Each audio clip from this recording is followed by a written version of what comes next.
Hello, this is James and the Band of Fire, Chapter 5, Mount Othrys. James pensively walked out to the car and waited for Becca to come over. Mom was taking them to the store for their supplies because Becca's parents were gone for a couple of weeks on a work trip. Maybe the store would give him more information. He couldn't get the dream out of his mind and hadn't told anyone about it.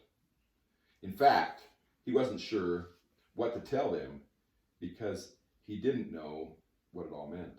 Since he hadn't read any more from the book of Adam, he was also too embarrassed to even ask Becca about any of it.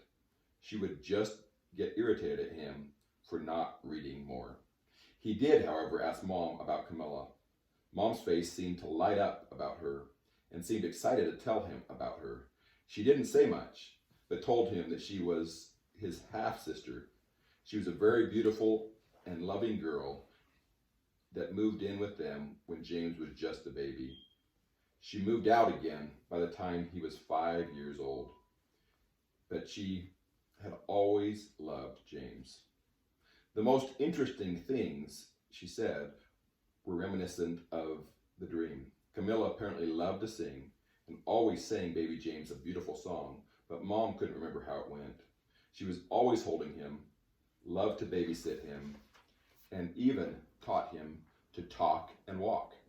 But then she turned 16, and James' father fought, and she moved out to never return again. When she turned 16, Camilla and James' father fought, and she never moved out. She moved out. Sorry about that. Since James was 5, Mom was a little surprised that he didn't remember her. She even showed him a picture of 16-year-old Camilla, but James could not remember that face. But he did remember the song and the laugh, but possibly only because he heard it in the 2 dreams about Dad. Becca came running over, talking so fast in such a high pitch, he almost couldn't understand her. But he didn't need to. He was just as excited to see what they were going to buy as she was. In fact, he had read over the supply list 4 or 5 times since his birthday, but had not read chapter 5 from the book of Adam. He didn't understand what everything was. The book probably would have told him, but he would soon know. Mom came walking out and greeted both James and Becca. "Sorry, I am taking you to the stores. Simon was planning on taking you, but he hasn't been able to come home yet. In fact, I haven't even talked to him since James' birthday." James saw her try to smile, but he knew she was worried. Dad was always really good at contacting them if he was delayed for any reason. He knew that currently Dad wasn't able to make contact with them. He didn't, however, feel there was any value in talking to Mom about it, so he just stayed quiet. Becca, however, was so excited that she exclaimed rapidly, "Mrs. Adamson, I am glad you were able to take us, especially since my parents are gone. I wouldn't be any more excited or happy if Mr. Adamson was taking us." That seemed to alleviate Sarah Adamson's fears, and they all loaded into the car and drove the 45 minutes to a small store in Salt Lake City on the far west side. As they drove, Becca never stopped talking, but James was thinking about the dream and wouldn't be able to even repeat what Becca had said throughout the whole trip. The good news was that she was so preoccupied that she had failed to read his mind, as she had done so often over the last couple weeks. They drove into a small parking lot and saw a small one-room store, probably only 15 feet by 15 feet, with a small sign on the outside that said "Mountain Supplies" in fading black letters. Becca's excitement only grew, but James was very disappointed. It looked like a second-hand camping supply store. He wasn't sure why they were there. Becca noticed his face and started laughing. "You didn't do your reading," she said accusingly.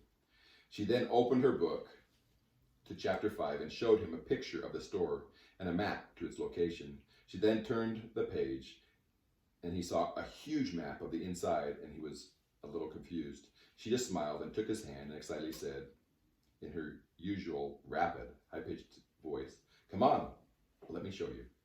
As they walked into the store, James noted army surplus at the front of the store and mostly old secondhand camping and hiking supplies throughout the store.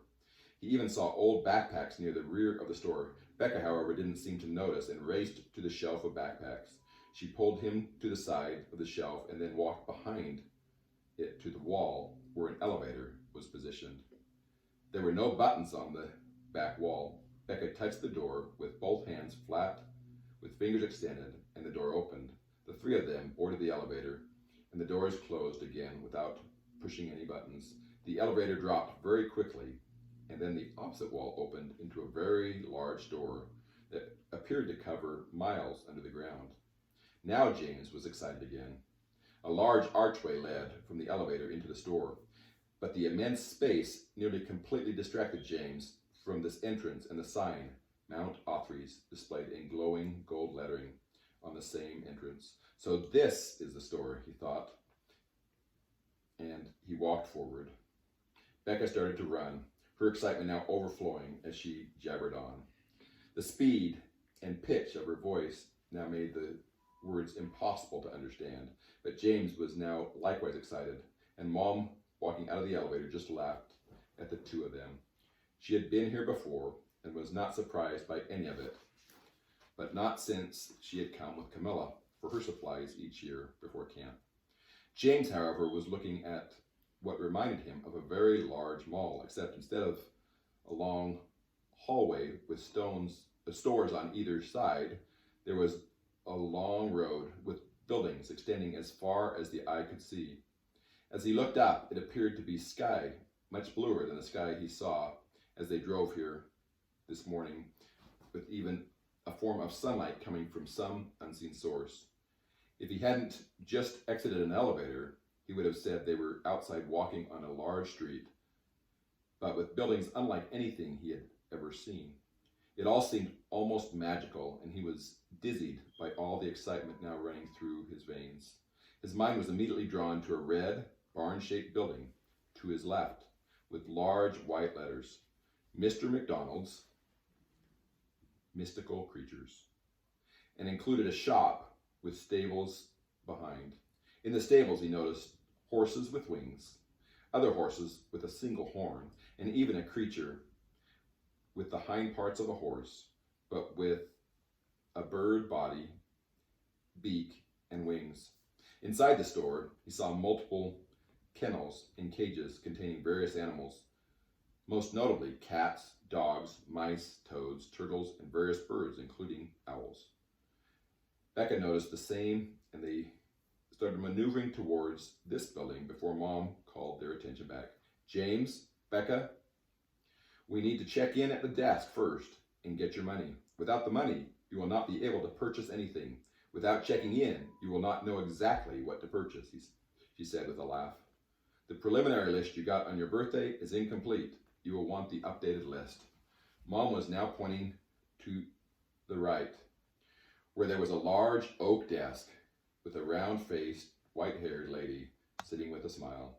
The desk looked a little out of place, but had a beautifully handwritten sign that read, "New students, please check in here." Before they knew it, Mom was halfway to the desk and already talking with the lady. I have two new students here. James is my son and the son of Simon Adamson, to which she got a knowing nod. Becca is the other and is a neighbor. She is the oldest daughter of Mark and Susie Solomon. The lady seemed to study Becca and decided that she must be old enough, even if she looked too young, since she dared not ask her for proof of age. Well, young man and young lady, I am so excited for you. Here's your list. And she handed them each a yellow single sheet of paper. And may I recommend you start at the bank on my right. As James looked at the old lady, a tag attached to her shirt read, Madam Strange, which he assumed was her name. To her immediate right was a large building, at least 2 stories, with white granite walls and large marble pillars surrounding a large, double-wide golden door. Large gold-plated lettering hung just above the pillars. Othrys First Titan Bank.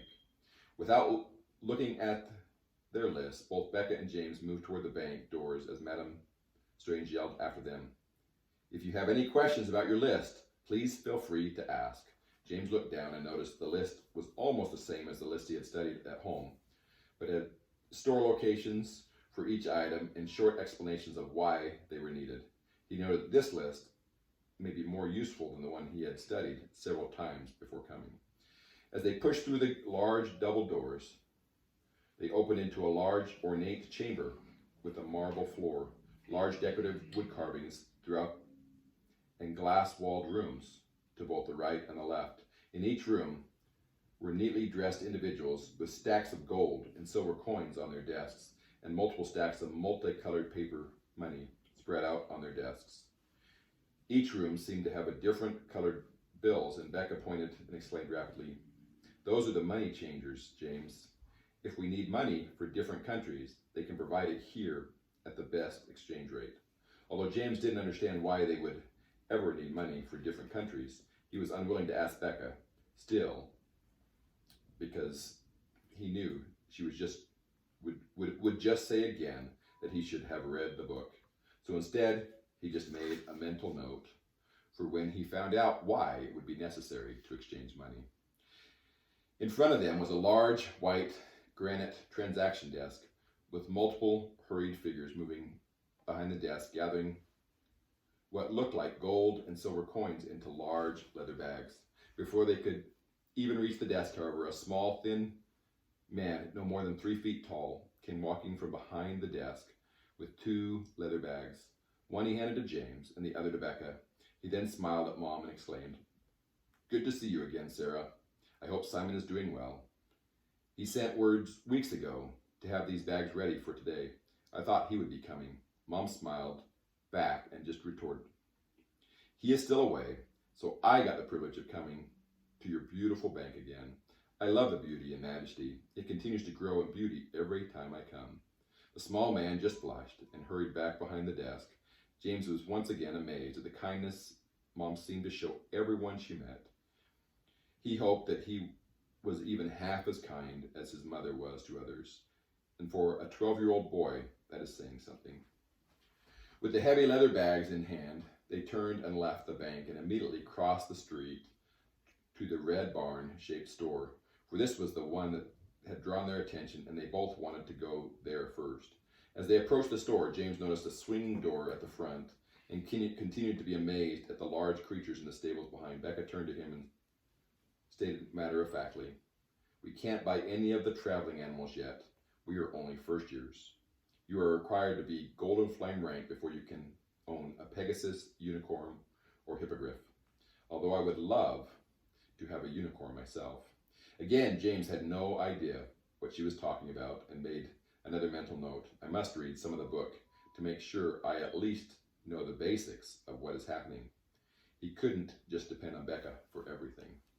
"Young sir, the willing heart and courageous mind is needed to me have. Much waiting for you have I. Many have looked and some have asked, but to none my allegiance have gained. Much need of me have you. My flame for heat, my wings for power, and my heart for courage to you. Much success together we'll have." James suddenly looked around to see who was talking, but Becca and Mom hadn't noticed anything. He was a little startled until they walked through the swinging doors and saw Mr. McDonald behind the counter with a beautiful flame red colored large bird that James immediately recognized as a phoenix.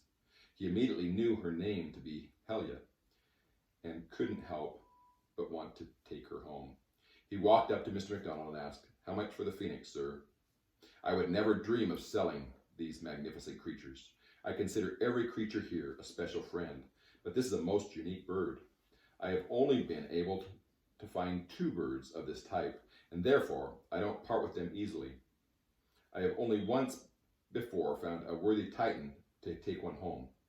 Fogel was sold years ago to a young lady when he asked her to take him home. This young lady, however," as he pointed to the bird, "has never asked to go home with anyone." "What if Helia has asked me?" James asked. "So you know her name." "I have never told anyone her name."